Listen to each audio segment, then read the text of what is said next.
Well, that's the story where I predicted accidentally BoJack Horseman. Right. Because he was a crab in a human family, which of course is an overt Kafka joke because it's really about the cockroach as well, who's a cockroach in a human family. You're listening to Radio Free Mike.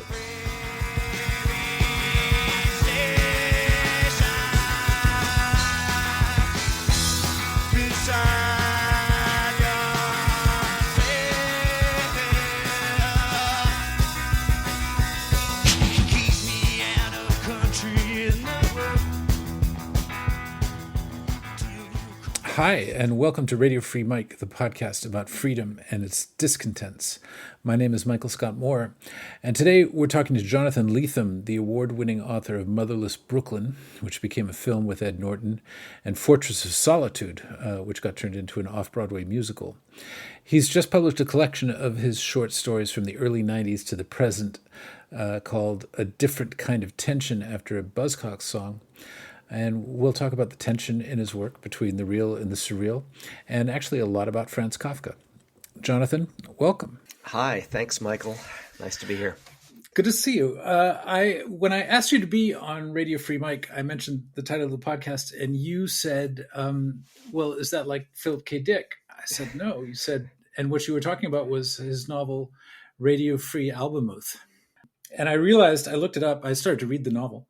And I looked it up and I realized that one reason people might have heard of it in the last 10 or 20 years is that a movie came out while I was in Somalia, which means I missed that entirely. I have like a cultural hole of about at least a year and a half where I got nothing.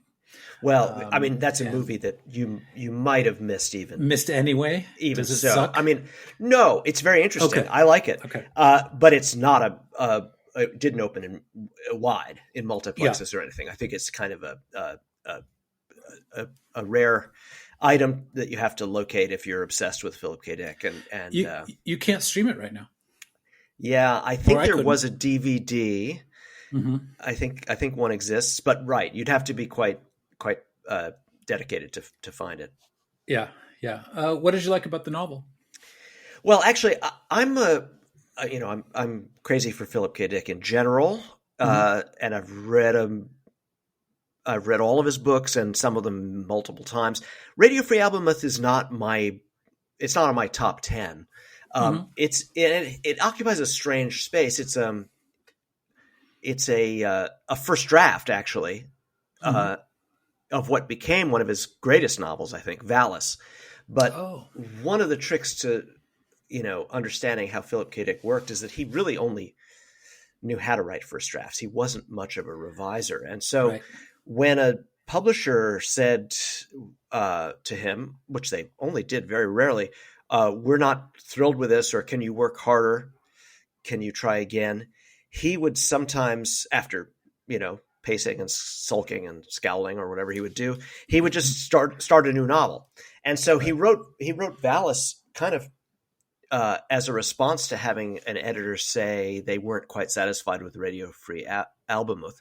And the irony is that the editor really only wanted a revision, but they got a completely different novel. Right. And so then this book existed that he'd sort of finished to his satisfaction, but never published. And it was found in his papers and published posthumously. Some people like it quite a lot. I think that I know we're lucky that we got Valis instead.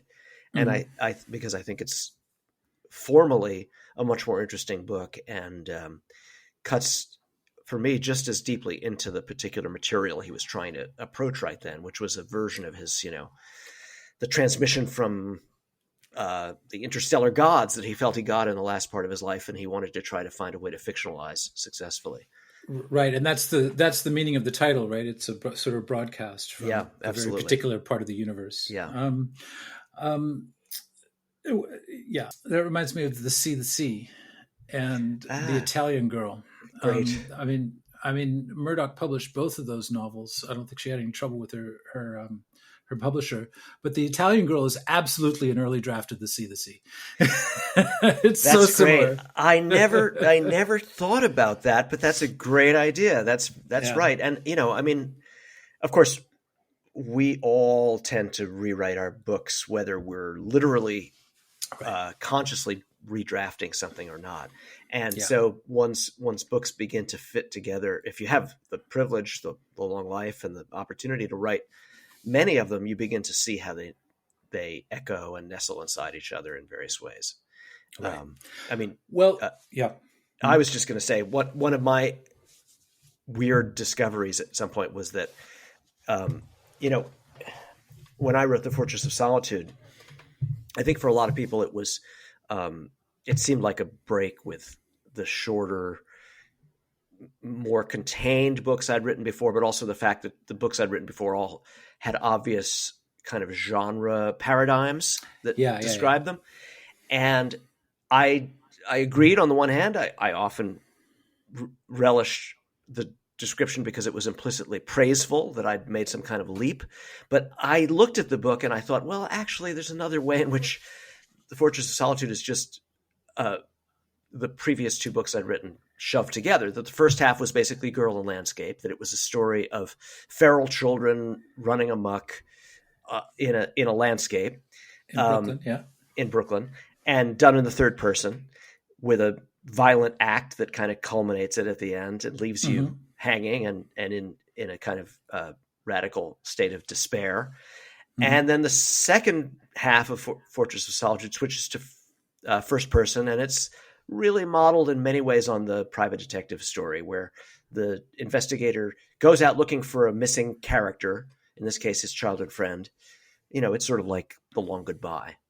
And of course, as is the case with most of the more interesting private detective stories, the secret of that investigation is always that the detective is sort of looking for himself after all. Right. And if you look at The Fortress of Solitude as two novels shoved together, it's basically very clear where the genre relationships come from. Yes, absolutely. But there isn't, in Fortress of Solitude, there isn't so much science fiction, which does occur quite a bit in your stories. Yeah, there's a fantastic motif with the ring, but my dedication is or has never been really to science fiction in the customary sense of a really informed and meaningful extrapolation of scientific possibilities. I've been much more engaged with it as a version, a kind of vernacular American version of surrealism, where the introduction of some kind of distorting object or element or ideology forces you to see things about everyday life that you wouldn't otherwise grasp. Yeah, and that is very much on display in A Different Kind of Tension. And a lot of the stories reminded me of Gun with Occasional Music. So the mixture of you called it mimetic, so realistic fiction plus something that was surreal. But in your first novel, in Gun with Occasional Music, there are two genres at work. It's science fiction plus noir, and I like that, and I liked seeing it come up again in some of the stories. My writing has always been so informed by crime stories, and I think I published initially in a kind of a science fiction context, and so I leaned into those traditions in some ways. But if you look at what's happening as a baseline condition in every kind of story I tell, there's always a crime. And this is true even when I reach for some other kind of genre. I mean, You Don't Love Me Yet is a romantic comedy. I guess it's realism of a sort, but it's a very droll, cartoonish kind of realism. Mm-hmm. But it also involves a kidnapping. There's a missing creature who has to be has to be located, and a conspiracy to hide them. Yeah, and you said when I saw you read at Book Soup a few weeks ago, you said that there was a tension in all the stories between the mimetic and the surreal, and you mentioned Kafka. So Kafka gets brought up a lot around your writing. You also mentioned Calvino and Borges, but there's a Kafkaesque tone that you can go to really, really well. And that's the story as a kind of sustained joke. There's a level of of humor that's baked into all the sentences that keeps the reader going to see, what it's all about at the end. And I'm thinking not just of the story that you read at the time, which one was that? Procedure in Plain Air. Yeah. Procedure in Plain Air, which is a good example. But also The Afterlife and Forever Said the Duck. Those are probably, The Afterlife is certainly very Kafkaesque. Well, I love your description of the way that the Kafkaesque operates. I want to fasten on that idea that there's this notion that there's an underlying joke that is being taken seriously by the story. Because I believe that is Kafka's operation in many cases. Yes. There's one leap, one kind of impossibility or improbability that drives you crazy because it's irreconcilable to the world as you know it. But the character is forced, as if in a dream, to operate as if this is the given condition, that this is simply how the world exists and must be negotiated. And that is it's certainly a sensation, an atmosphere that has always mattered to me enormously. And in some ways, I would say that although I was so responsive to Kafka when I encountered him, and in some ways I've never gotten over that initial encounter, and I have gone looking for other versions of that experience. And some of those other names you mentioned, Borges, Calvino, there's so many, Kobo Abe in Japan, a wonderful book called Ice by Anna Kavan. That I'm always trying to reproduce that same reading experience for myself, because for me it's that juncture where the real action is. Right. But there's also a precursor for me, and that is Lewis Carroll. And I think I always want to point to this because I think it's such a baseline condition for my own reading life that I fell in love with the Alice books at a really early age and was sort of consumed by them. And you don't really have to look that much further for the source for the talking animals that are distributed through. Right. I'm sorry to interrupt, but this has been a free preview of this episode. And the whole thing is open to paid subscribers to Radio Free Mike. So if you'd like to hear the rest, please hit the link in your show notes or in the body of the email we've sent you and upgrade your subscription over at Substack. Then you'll be able to listen to the full episode on any platform. Thanks for listening.